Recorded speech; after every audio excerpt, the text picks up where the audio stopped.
ఆప్ పాలనలో ఢిల్లీ 10 ఏళ్లు వెనుకబడిందన్నారు ప్రధాని నరేంద్ర మోదీ. దేశ రాజధానిలోని సమస్యలకు ఆప్ సర్కార్ కారణమన్నారు. కేంద్రం స్కీమ్లు అమలు చేయకుండా ప్రజలకు ద్రోహం చేస్తుందన్నారు. ఢిల్లీ సర్కార్పై ప్రధాని మోదీ తప్పుడు ప్రచారం చేస్తున్నారన్నారు ఆప్ చీఫ్ కేజ్రీవాల్. అభివృద్ధిని అడ్డుకునేందుకు ఆప్ నేతలను అన్యాయంగా జైలుకు పంపించారని ఆరోపించారు.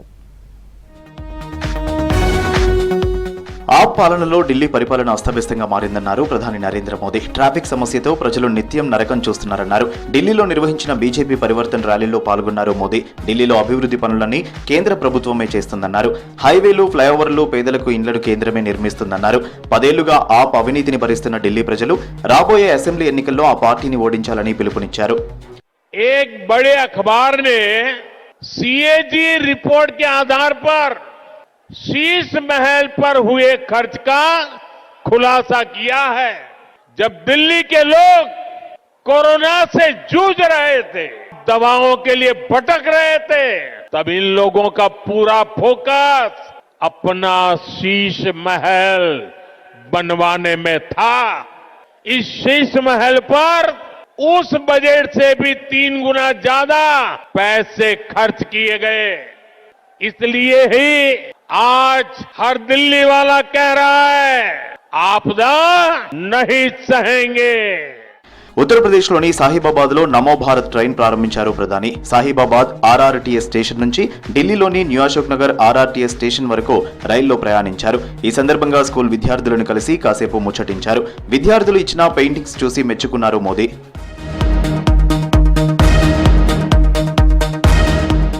కేంద్రంలోని బీజేపీ సర్కార్ ఎన్ని సమస్యలు సృష్టించినా ప్రజల కోసం భరిస్తున్నామన్నారు ఆప్ చీఫ్ కేజ్రీవాల్. ప్రధాని మోదీ ఢిల్లీ ప్రజలను వారు ఎన్నుకున్న ప్రభుత్వాన్ని పదే పదే అవమానిస్తున్నారన్నారు. ఢిల్లీ అభివృద్ధి అడ్డుకున్నందుకే ఆప్ అగ్రనేతలను జైలుకు పంపారని ఆరోపించారు. బీజేపీ ఎన్ని కుట్రలు చేసినా ప్రజా సంక్షేమమే లక్ష్యంగా ముందుకెళ్తున్నామన్నారు కేజ్రీవాల్. ये जो भारतीय जनता पार्टी की जितनी डबल इंजन की सरकारें हैं पूरे देश के अंदर, कहीं डबल इंजन की सरकारें उठा लो, आम आदमी पार्टी की सरकार के काम और उस कामों की स्पीड बाकी सारी सरकारों से दुगनी तिगुनी ज्यादा है। मैं प्रधानमंत्री जी से निवेदन करना चाहता हूं, उनको याद दिलाना चाहता हूं, 2020 का मैं संकल्प पत्र लाया था, वो रह गया अंदर शायद। उनका पिछला संकल्प पत्र मोदी जी ने जो प्रॉमिस किए थे, 2020 में मोदी जी ने जो प्रॉमिस किए थे, मेरे दिल्ली देहात के भाई आज भी उन प्रॉमिसेस की वेट कर रहे हैं कि कब प्रॉमिस पूरे होंगे। బీజేపీ నేతలకు మహిళలంటే ఏమాత్రం గౌరవం లేదన్నారు కాంగ్రెస్ నేత సుప్రియా శ్రీనాటే. కాంగ్రెస్ అగ్రనేత ఎంపీ ప్రియాంక గాంధీపై బీజేపీ ఎమ్మెల్యే అభ్యర్థి రమేష్ బిదురి వ్యాఖ్యలను తీవ్రంగా ఖండించారు. మహిళల పట్ల ఆయన అసహ్యకరమైన మనస్తత్వానికి నిదర్శనమని అన్నారు. దీనిపై బీజేపీ నేతలు వెంటనే క్షమాపణ చెప్పాలని డిమాండ్ చేశారు సుప్రియా. और प्रधानमंत्री किस मुंह से बोलेंगे जब आप मंच से मुजरा, मंगलसूत्र, बेटी को छीन ले जाएंगे जैसे गंदे घटिया बयान देते, तो आपके नीचे वाले लोग भी यही करते हैं। लेकिन हम क्या आशा करें? मेरा अपना मानना है कि ये सिर्फ प्रियंका जी का नहीं, ये पूरी आधी आबादी का की इज्जत का, उनके सम्मान का मामला, और बीजेपी के शीर्ष नेतृत्व को इंक्लूडिंग रमेश बिदुड़ी को माफी मांगनी चाहिए. ఇండియా కూటమితో మళ్లీ కలిసే ప్రసక్తే లేదన్నారు బీహార్ సీఎం నితీష్ కుమార్. భవిష్యత్తులో ఎన్డీఏలోనే కొనసాగనున్నట్టు చెప్పారు. ప్రస్తుతం బీజేపీతో ఎలాంటి ఇబ్బంది లేదన్నారు. ఎన్డీఏ పాలనపై బీహార్ ప్రజలు సంతృప్తిగా ఉన్నారన్నారు. మహిళలు ఆర్థికంగా బలపడడానికి అనేక సంక్షేమ పథకాలు అమలు చేస్తున్నామన్నారు నితీష్. जो हम लोगों ने जीविका दिया तो उसमें केंद्र ने पूरे देश के नाम को आज जीविका किया।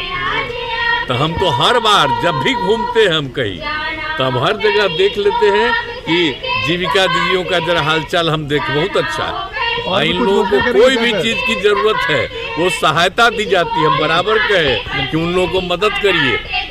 हम जब से शुरू किए हैं तो इन लोगों को आगे बढ़ाने के लिए हमने शुरू से ही बढ़ाया।